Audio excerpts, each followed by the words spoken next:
하나님 아버지, 오늘도 주의 말씀을 의지하여 나와서 하나님의 얼굴을 구하는 우리 모두를 기억하여 주시옵소서. 하나님의 음성 듣기를 사모하오니 말씀을 전하는 자나 듣는 자가 다 주의 음성을 들을 수 있는 귀가 있게 하여 주시옵시고, 이를 성령이 공급하시고 감동하시는 것으로 받게 하여 주시옵소서. 믿음으로 헌금한 손길들 위에 복을 주셔서 하나님 앞에 구하며 간구하는 모든 일에 주를 의지하여 행하는 믿음으로 행할 수 있게 도와 주시옵시고, 그 믿음을 기억하사 응답하시고 함께 하시는 표징들로 역사하여 주시옵소서. 예수님의 이름으로 기도하였습니다. 아멘. 하나님의 말씀은 이사야서 8장 16절에서 22절까지 말씀을 함께 같이 합독하겠습니다. 이사야서 8장 16절에서 22절까지 말씀을 함께 같이 합독하겠습니다. 함께 읽습니다. 시작. 너는 증거의 말씀을 싸매며 율법을 나의 제자 중에 봉함하라. 이제 야곱 집에 대하여 낯을 가리우시는 여호와를 나는 기다리며 그를 바라보리라. 보라, 나와 및 여호와께서 내게 주신 자녀들이 이스라엘 중에 징조와 예표가 되었나니 이는 시온산에 계신 만군의 여호와께로 말미암은 것이니라. 혹이 너희에게 고하기를 지절거리며 속살거리는 신접한 자와 마술사에게 물으라 하거든 백성이 자기 하나님께 구할 것이 아니냐. 산자를 위하여 죽은 자에게 구하겠느냐 하라. 마땅히 율법과 증거의 말씀을 쫓을지니 그들의 말하는 바가 이 말씀에 맞지 아니하면 그들이 정령이 아침빛을 보지 못하고 이 땅으로 헤매며 곤고하며 줄일 것이라. 그 줄일 때에 번조하여 자기의 왕 자기의 하나님을 저주할 것이며 위를 쳐다보거나 땅을 굽어보아도 환난과 흑암과 고통의 흑암뿐이리니 그들이 시민 흠한 중에서 쫓겨 들어가리라. 아멘. 우리 하나님은 공의의 하나님이시라고 본인을 가르쳐 말씀하십니다. 하나님의 보좌의 기초가 공의라고 되어져 있죠. 공의의 하나님. 요즘은 정말 공의의 하나님이 계신가 싶은 생각이 들 만큼 참 어수선하고 힘들고 그런 것 같습니다. 오늘 제가 설교 제목을 번조하여도 주만 바라봅시다 라고 이렇게 정했습니다. 번조하여도 처음 들어보는 얘기시죠? 오늘 성경 본문에 나온 얘기입니다. 21절을 좀 읽어볼까요? 시작. 이 땅으로 헤매며 곤고하며 줄일 것이라. 그 줄일 때에 번조하여 자기의 왕 자기의 하나님을 저주할 것이며 위를 쳐다보거나 그렇게 되어 있습니다. 번조하여. 요즘은 쓰지 않는 말입니다. 새로운 성경에는 분이 가득하여 이렇게 이제 번역이 되어 있는데 그냥 분이 가득하여라고만 말하기에는 조금 모자란 단어더라고요. 번조하다라는 단어가 뭐냐면 너무 낙심이 돼서 너무 기가 막힌 일을 당해서 너무 슬프다 보니까 이게 슬픈 소리도 잘 안 나오고 너무 기가 막히고 화가 나니까 화도 잘 안 나고 그러니까 이게 소위 망연자실한 상태. 그냥 이게 뭐지? 그러면서 막 저 깊숙이부터 막 분노가 막 솟아올라오는 상태. 그걸 번조하여 그랬더라고요. 일부러 맞춘 것도 아닌데 성경을 읽는데 그 단어가 확 눈에 들어왔습니다. 제가 한동안 뉴스를 안 봤거든요. 근데 요새는 굉장히 뉴스를 열심히 봅니다. 왜냐하면 안 보면 모르겠더라고요. 뭔 말이 뭔 말인지. 하도 사람들 이름도 많이 나오고 그리고 하도 이 말 저 말을 하니까 뭐가 옳은지도 잘 모르겠어서 이쪽 뉴스도 봐보고 저쪽 뉴스도 봐보고 이렇게 보는데, 보면 볼수록 마음을 이렇게 표현하라면 한 단어를 쓰고 싶었어요. 여기 바로 말한 번조하여. 이게 도대체 뭔지. 하나님은 그 공의를 언제 사용하실지 이런 생각이 들 만큼 참 답답합니다. 나라를 봐도 답답하고, 우리 교회는 아니지만 교회들을 봐도 답답하고, 그냥 답답했습니다.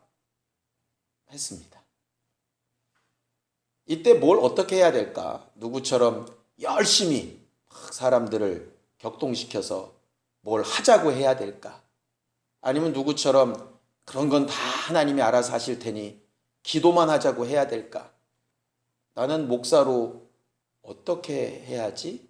하는 고민이 며칠 전부터 계속 제 마음에 이렇게 있었어요.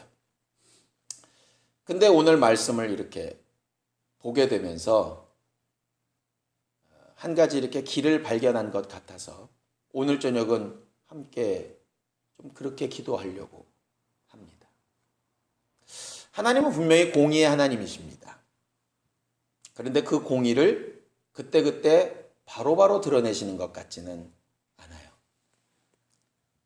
성경에 기록된 역사들을 보면 하나님은 분명히 악하고 죄가 충만하고 도무지 사람으로서도 용납이 안 될 만한 때에도 잘 참으시는 것을 보게 됩니다.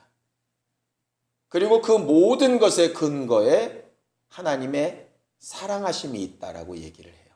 기회를 주시고 또 기회를 주시고 또 기회를 주시고, 그 기회는 꼭 범죄한 그 사람들에게만 기회를 주시는 것이 아니라 그 범죄를 보고 있는 사람들에게도 기회를 주시고, 또 그것 때문에 마음 아파하는 자들에게도 기회를 주시고, 우리가 세상의 삶과 전혀 상관이 없는 신앙생활이라면 사실 신앙생활이라는 말을 쓰면 안 됩니다. 그냥 신앙이라고만 쓰면 되죠. 그런데 신앙생활이라고 할 때는 분명히 우리의 삶에 연관되어져 있다는 얘기거든요.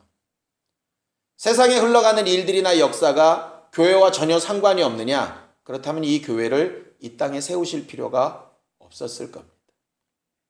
예수께서 어떻게 하셨는가를 곰곰이 보면 예수는 분명히 기도도 하셨고 행동하기도 하셨습니다.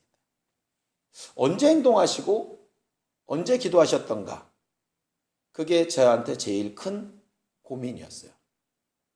오늘 그 부분들을 같이 나누고 함께 하려고 합니다. 오늘 성경 본문에 보면 이게 뭔 말인가 싶은데 하나씩 하나씩 읽어보면 이해가 됩니다. 16절 한번 같이 읽겠습니다. 시작. 너는 증거의 말씀을 싸매며 율법을 나의 제자 중에 봉함하라 그랬습니다. 증거의 말씀을 싸매며 율법을 봉해버려라. 아니, 증거의 말씀은 읽혀져야 되고 율법은 가르쳐져서 지켜져야 되는데 왜 하나님은 증거의 말씀을 싸매고, 싸매라는 얘기는 두루마리처럼 이렇게 둘둘 말아가지고 인봉을 딱 해서 열지 못하게 하라 그 말이거든요. 율법도 다 닫아버려라. 왜 이렇게 말씀하실까? 그 앞의 내용을 보면 알게 됩니다. 우리는 지난주에 임마누엘에 대한 이야기를 들었죠? 기억나시죠? 하나님을 의지하지 않고 아하스 왕이 아수르를 의지합니다. 아수르를 의지할 필요가 없다고, 하나님께서 이미 전쟁에서 승리케 하셨다고, 그 징조로 임마누엘이라는 징조를 분명히 알게 하시겠다고 그렇게 말씀하셨건만 아하스는 거부합니다. 하나님께서 약속하신 대로 북왕국 이스라엘도 멸망하고 그와 함께했던 아람 왕도 멸망했지만 결국 아수르 왕이 남왕국 유다까지 쳐들어와서 모든 일에 어려움을 이렇게 당하게 되어지죠. 하나님이 그 전까지 기회를 주시고 기회를 주시고 기회를 주시다가 도무지 더 이상 한계에 이르셨을 때 하셨던 말씀이 어디에 나오느냐 하면 8장 1절에 나옵니다. 8장 1절을 좀 보겠습니다. 함께 읽습니다. 시작. 여호와께서 내게 이르시되 너는 큰 서판을 취하여 그 위에 통용 문자로 마헬 살랄 하스바스라고 쓰라 이렇게 되어 있습니다. 이 발음도 어려운 말의 뜻이 뭐냐면 속히 노략 땅에 멸망할 거다 이 말입니다. 근데 이 어려운 말이 누구의 이름이냐? 이사야의 둘째 아들의 이름입니다. 이사야의 첫 번째 아들의 이름은 스알야숲이라고 되어 있습니다. 스알야숲이라고 하는 아들과 함께 아하스 왕 앞에 지난주에 나갔던 것 기억하시나요? 스알야숲이라는 말은 남은 자들은 반드시 회복시켜 돌아오리라 이런 말이에요. 그런데 두 번째 아들의 말은 속히 끝장날 것이다 이렇게 말하고 있습니다. 그런데 그런 하나님의 예언을 누구한테 증인을 서고 보증을 하라고 말했냐 하면 2절입니다. 함께 읽습니다. 시작. 내가 진실한 증인 제사장 우리야와 예베레기야의 아들 스가랴를 불러 증거하게 하리라 하시더니 이랬습니다. 거기 말하는 제사장 우리야가 누구냐 하면 열왕기 하에 보면 아하스 왕이 아수로 다메섹에 갔다가 자기가 돌아오기 전에 미리 다메섹에 있는 이방 제단의 그림을 그려가지고 제사장한테 보냅니다.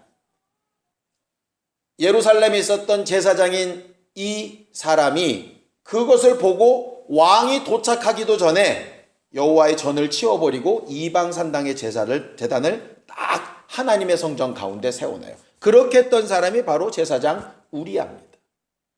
제대로 된 제사장이라면 어떻게 써야 될까요? 이건 말도 안 되는 얘기라고 해야 되는데 제사장이 타락을 하니까 왕의 명령에 아무 말도 하지 아니하고 그대로 제단을 하나님의 것을 이방신당 것으로 바꿔버리고 맙니다. 그 다음에 거기 나오는 스가랴라 하는 사람은 바로 아하스 왕의 장인이에요. 당시에 큰 권력을 가지고 이렇게 일했던 사람입니다. 그런데 하나님께서 거기 뭐라고 얘기하시냐? 진실한 증인이라 이렇게 말씀하세요. 성경을 읽다가 이게 도대체 뭔 말이지? 스가랴는 정확하게 나와 있지 않지만 우리야라고 하는 이 제사장은 절대 진실한 사람이 아닌데, 우리가 수요일날 배운 것처럼 충성된 제사장이 아닌데, 그런데 왜 이 사람을 진실한 증인이라고 하지?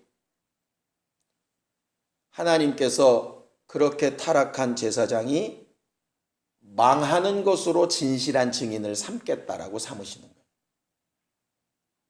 왕도 제대로 가지 않고, 제사장도 제대로 가지 않고, 장인도 제대로 가지 않고, 함께 일하는 자들도 제대로 가지 않고 다 뒤섞여서 엉망진창으로 갑니다.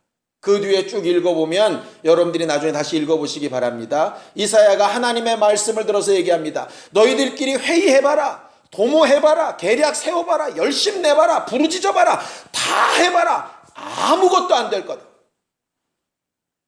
아무것도 안 되는 게 내가 너희와 함께한 증거다. 이렇게 하셨어요. 내가 너와 함께하는 증거로 잘 되게 하고 회복시키고 도와주겠다 계속 말씀하시던 하나님이 그 어느 순간을 벗어나고 나니까, 그래? 그럼 너희들 마음대로 해봐라. 마치 유혹을 역사하시듯 하고 싶은 대로 다 해봐라. 절대로 아무것도 안 될 거다. 그게 내가 너희와 함께하는 증거다. 이렇게 얘기하시는 거예요. 그러면서 오늘 우리가 읽은 16절을 얘기하시는 겁니다. 그러므로 내 모든 말과 약속을 다 접어버려라. 어차피 얘기해도 안 들을 거 다 필요 없다. 다 접어버려라. 다 임봉해라. 그렇게 얘기하면서 하나님께서 마치 등을 돌리시는 것처럼 말씀하시는 거예요. 그 상황의 결과로 뻔하지 않겠습니까? 사람들의 마음이 답답해집니다. 하나님의 불러도 대답 없고, 예배도 상달이 안 되고, 은혜도 없고, 심령은 패역하고, 뭐가 뭔지 모르겠고, 뭐가 옳은지 그른지도 모르겠고, 어쩌다가 이 상황까지 왔는지도 모르겠고, 사람들이 막 괴롭습니다. 막 괴롭다 보니까 사람들이 두 가지 일을 하는 거예요. 답답하고 힘들고 괴로우니까 두 가지를 합니다. 첫 번째가 뭡니까? 성경을 볼까요? 19절입니다. 함께 읽지요. 시작. 혹이 너희에게 고하기를, 지절거리며 속살거리는 신접한 자와 마술사에게 물으라 한다 그랬어요. 사울 왕 생각나십니까? 사무엘도 떠나고 하나님의 응답도 없고 예배를 드리고 제사를 드려도 응답도 없고 아무것도 없습니다. 전쟁은 다가오는데 어떻게 해야 될지를 모릅니다. 어떻게 하죠? 자기가 다 쫓아냈던 신접한 여자를 찾아가죠. 엔돌의 신접한 여자를 찾아가서 묻습니다. 아하스 왕도 결과적으로는 자기가 문둥병에 걸립니다. 문둥병 걸리고 나서 하나님 앞에 물어도 답이 없으니까 결국은 이방신에게 가서 물어봅니다. 답답하고 힘들면 세상 사람들은 뭐 보러 가죠? 점 보러 갑니다. 무당을 찾든지 자기가 뭔가 할 수 없고 답답하고 손발이 끊긴 것 같고 번조할 때 사람들이 실제로 찾아야 될 하나님을 안 찾고 이방신을 찾아요. 왜 이방신을 찾을까요? 왜 점쟁이를 찾고 왜 무당을 찾고 왜 이방 마술사들을 찾을까요? 거기 있는 그대로입니다. 뭐라고 되어 있습니까? 사람들이 이르기를 그렇게 답답하면 거기 가봐. 거기 답답하면 용한 사람 있어. 이렇게 말을 하더라는 거죠. 실상은 누가 말해야 되는데 복음을 맡은 은혜를 맡은 청지기들이 가서 맡은 것을 가지고 말을 해야 되는데 정작 말해야 되는 사람들은 말을 하지 않고 옳은 소리를 내야 되는 사람들이 옳은 소리를 내지 못하니까 엉뚱한 말들만 들린다. 아닌 것은 아닌 것으로, 틀린 것은 틀린 것으로 미리 알고 하나님을 알고 경험한 사람들이 입술을 벌려 더 적극적으로 말해야 되는데 말하지 않고 입 다물고 잘 되거니 나만 괜찮으면 되겠거니 하고 있으니 결국은 이방신들이 그들에게 다가가서 그쪽으로 몰고 간다는 거죠. 그런 것들은 나름 종교심이 있는 사람들이 그렇게 갑니다. 이성적인 사람들은 뭘 어떻게 할까요? 오늘 성경에 나와 있는 겁니다. 번조하여 자기의 왕, 자기의 하나님을 저주하고 위로나 아래로나 불평불만을 인삼습니다. 누구 때문에 그렇게 됐다는 거죠.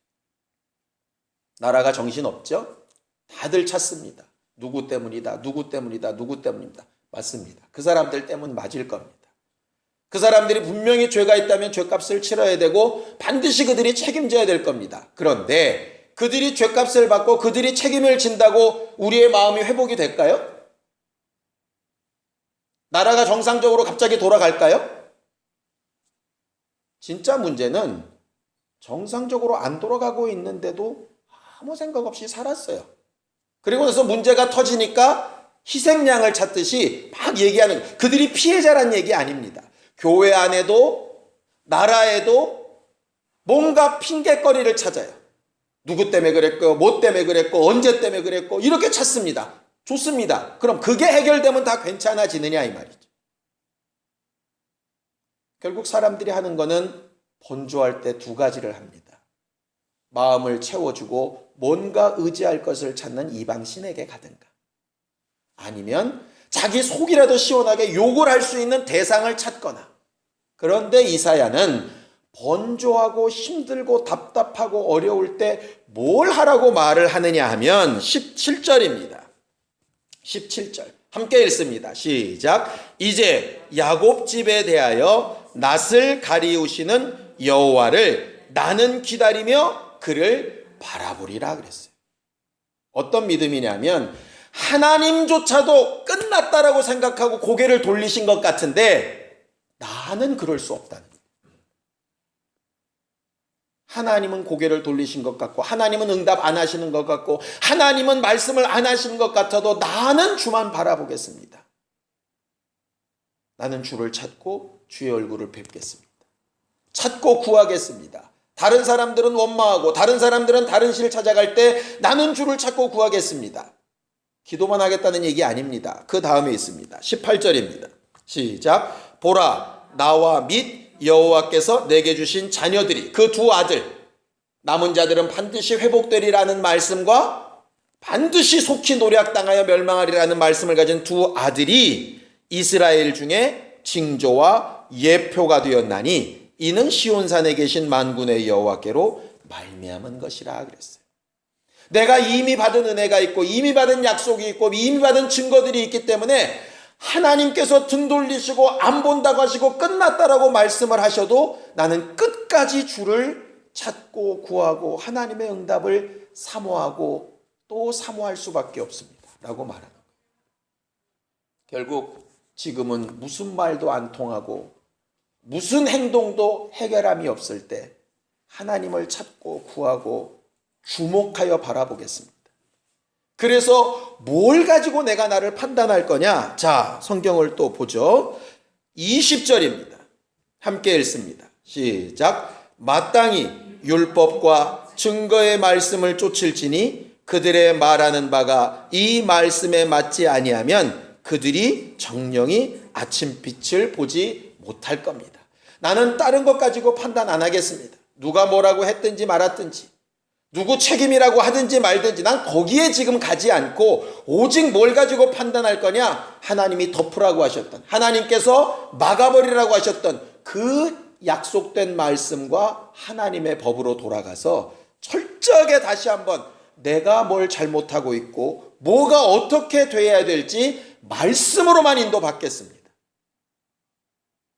그렇게 이사야가 말하고 있는 거예요. 이전에 우리는 이 말씀을 가지고 좀 함께 기도하기를 원합니다. 저도 똑같이 분노가 일어날 때가 있고 똑같이 이건 말도 안 된다고 답답할 때가 있고 이걸 뭘 어떻게 하자고 해야 될까 근심할 때가 있고 막연히 기도만 하면 될까 하는 생각이 들 때도 있는데 제가 오늘 말씀에서 분명히 받은 것은 뭐냐 하면 우리가 어렵고 힘들고 답답하고 낙심될 때마다 그래서 외치고 외쳐도 대답이 없는 것처럼 느껴질 때마다 우리가 할 수 있는 유일한 단 한 가지는 그런 하나님을 계속 찾고 부르짖고 바라보고 바라보려고 해야 된다 하는 것이죠. 그리고 그 바라봄으로 끝나는 게 아니라 바라보기만 하고 입 벌리고 알아서 하시겠지가 아니라 모든 상황, 환경, 형편, 말, 결과, 행동 모든 것들을 어디에 비추어서?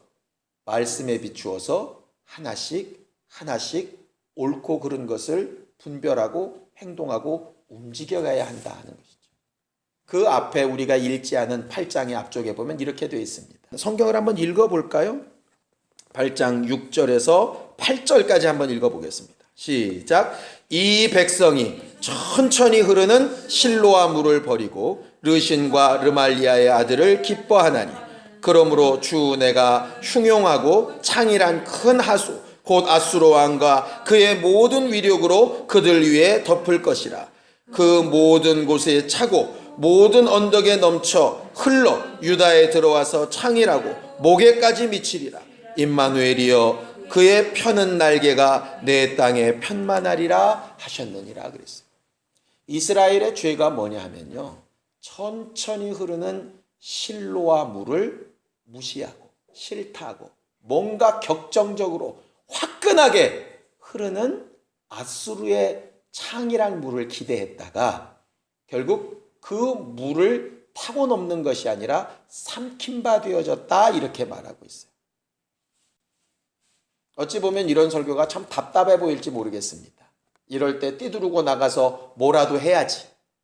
교회가 잘못됐으면 뭐라도 일어나서 분연히 깨고 막 이렇게 해야지.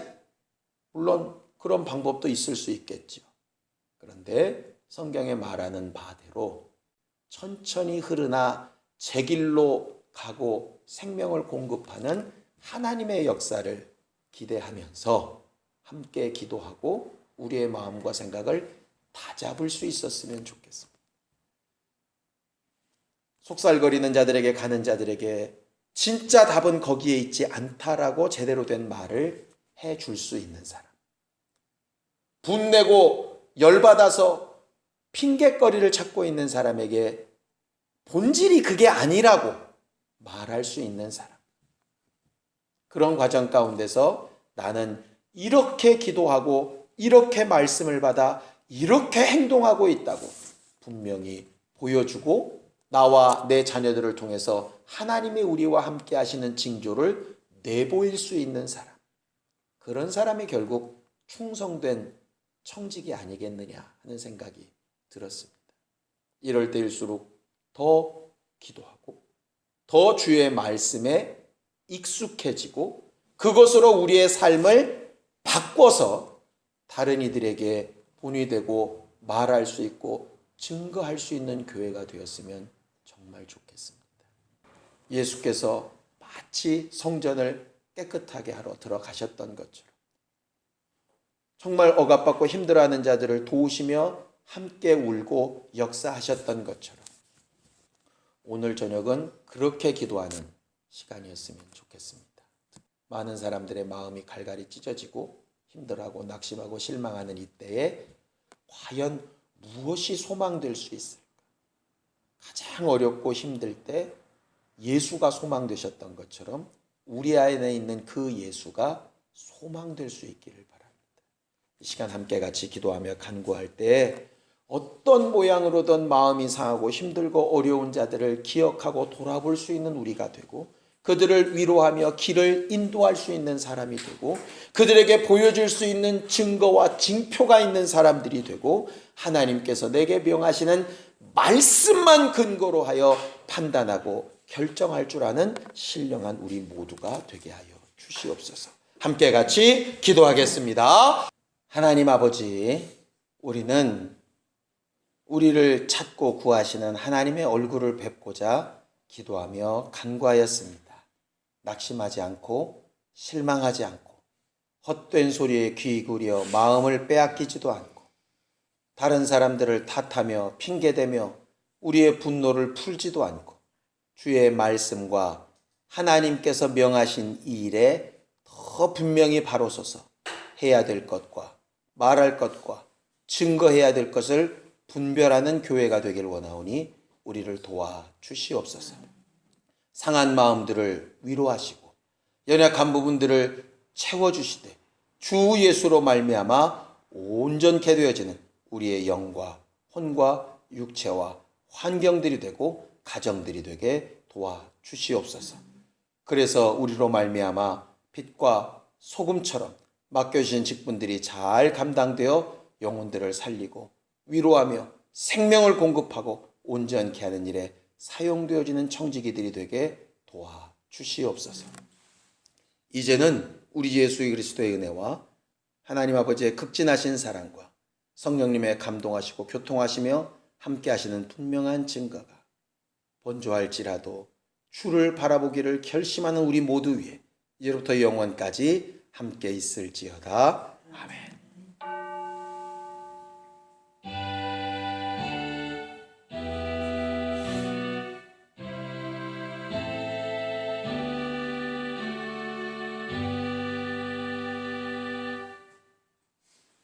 우리 기도 들으신 하나님 앞에 감사하는 박수 끝내겠습니다. 수고하셨습니다. 감사합니다.